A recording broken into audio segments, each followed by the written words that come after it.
Welcome to easy line. நம்ம இன்றைக்கி வந்து கோதுமை ரவையை வச்சு உப்புமா எப்படி செய்கிறதுன்னு பார்க்கலாம். நான் அதுக்கு வந்து இங்கே வந்து 2 கப்பு கோதுமை ரவை எடுத்திருக்கேன். நம்ம இப்போ எப்படி பண்ணுறதுன்னு பார்க்கலாம். கோதுமை ரவையை லேசாக வறுத்து வச்சுக்கலாம். வாசம் வர வரைக்கும் வறுத்துக்கணும். 2 to 3 minutes நல்லா வறுத்தாச்சு. வந்து அடுப்பு ஆஃப் பண்ணிக்கலாம்.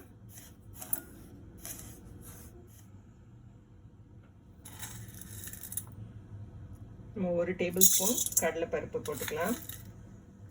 1 டேபிள் ஸ்பூன் உளுத்தம்பருப்பு, 1 டீஸ்பூன் கடுகு சேர்த்துக்கலாம். கடுகு வெடிக்கும் போது நம்ம கொஞ்சம் போல் முந்திரி பருப்பு சேர்த்துக்கலாம்.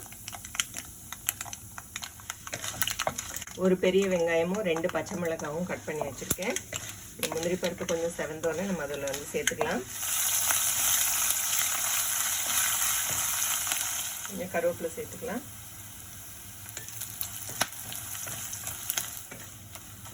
நம்ம வறுத்து வச்ச கோதுமை ரவை இருக்குது, அதையும் சேர்த்துக்கலாம்.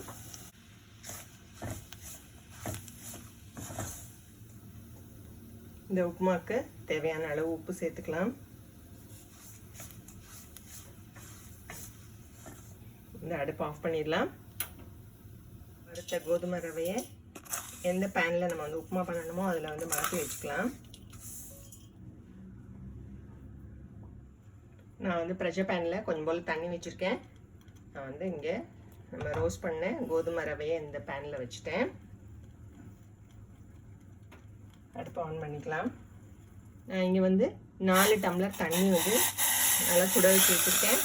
அதை வந்து நம்ம வறுத்த கோதுமை ரவையில் சேர்த்துக்கலாம். ஒரு சின்ன மிக்ஸ் பண்ணிடலாம். ஒரு மூடி போட்டுட்டு ப்ரெஷர் பேன் பண்ணிடுவோம்.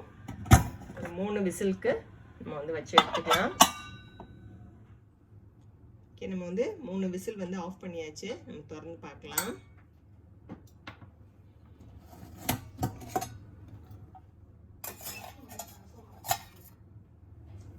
பாருங்க, உப்புமா வந்து நல்லா உதிராக இருக்குது.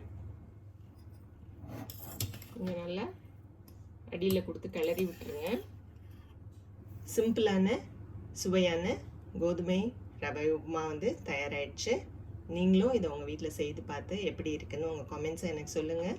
இந்த வீடியோ பிடிச்சிருந்தா லைக் பண்ணுங்கள், கமெண்ட் பண்ணுங்கள், ஷேர் பண்ணுங்கள். என்னோடய சேனலை சப்ஸ்கிரைப் பண்ணிக்கோங்க. தேங்க்யூ.